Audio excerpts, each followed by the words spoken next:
लेकिन हमारे पूर्व शिक्षा मंत्री जी, उनके ही मुख्यमंत्री शिक्षकों के सामने ये कहते हैं कि क्या आपसे पैसे लिए जाते हैं, और शिक्षक खड़े होकर के कहते हैं हाँ पैसे लिए जाते हैं। सुभाष जी महरिया यदि सूर्य हैं तो हमारा विपक्ष का नेता दीपक नहीं हो सकता।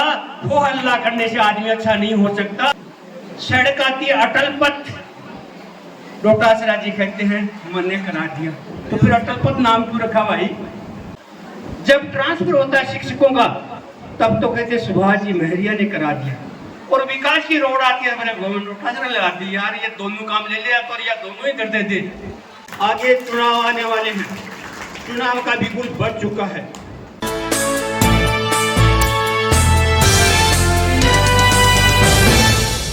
सुभाष जी महरिया का इतिहास जन्म से लेकर के आज तक राजनीति में है, पर कोई आरोप नहीं लगा सकता कि मेरे से 1 रुपए ले लिया।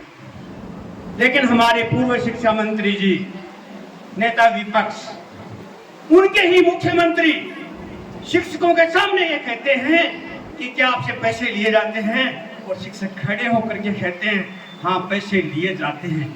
फिर वही आदमी इस जाजोद की पवित्र धरती से इस मुंह से क्या बोल रहा है, ये आप और हम सबको सोचने की बात है, देखने की बात है, विचार करने की बात है। विकास के सारे कार्य जो इन्होंने अपने पूरे कार्यकाल में नहीं किए, उतने कार्य तो सुभाष जी महरिया जब अटल सरकार में मंत्री थे तो प्रधानमंत्री सड़क योजना में जो सड़कें बनी आज भी वैसी की वैसी उतनी तो उस समय बन गई। प्रत्येक जिले में 1 केंद्रीय विद्यालय है, लेकिन सीकर जिले में 2 केंद्रीय विद्यालय हैं। ये सुभाष जी महरिया की बड़ी देन है। कुछ केंद्रीय विद्यालय में पढ़ करके कितने विद्यार्थी आगे गए, वो क्या क्या बने, ये सोचने वाली बात है। सुभाष जी महरिया यदि सूर्य हैं तो हमारा विपक्ष का नेता दीपक नहीं हो सकता। वो हल्ला करने से आदमी अच्छा नहीं हो सकता। उनका अतीत देख लीजिए और इनका अतीत देख लीजिए, उनका वर्तमान देख लीजिए, इनका वर्तमान देख लीजिए, आप ही मूल्यांकन कर देना कौन कैसा। सड़क आती अटल पथ, डोटासरा जी कहते हैं मैंने करा दिया, तो फिर अटल पथ नाम क्यों रखा भाई? मुख्यमंत्री जी ने कल 192 अटल पथ दिए हैं।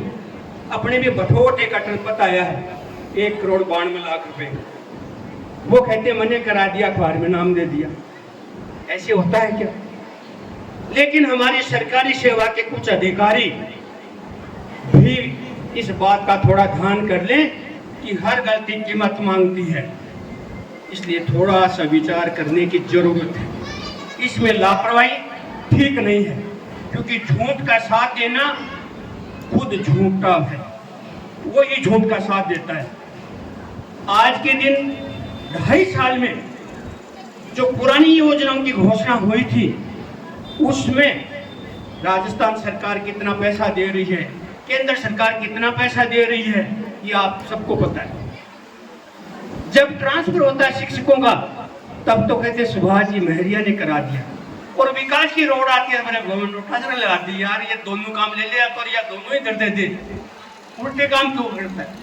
जब शिक्षकों का स्थानांतरण हुआ वो पॉलिसी के तहत हुआ है, उसमें सुभाष जी महरिया का कोई योगदान नहीं है। लेकिन जो विकास का कार्य हुआ है वो भजनलाल सरकार के कारण हुआ है, मोदी जी के कारण हुआ है। तो सुभाष जी महरिया लक्ष्मण के नुमाइंदे हैं, इसलिए ये विकास का कार्य निश्चित रूप से सुभाष जी महरिया की देन है। आगे चुनाव आने वाले हैं, चुनाव का बिगुल बढ़ चुका है। सुभाष जी महरिया के कंधों पर लखनऊ विधानसभा क्षेत्र की 1 नगर पालिका और 3 पंचायत समिति की जिम्मेदारी है।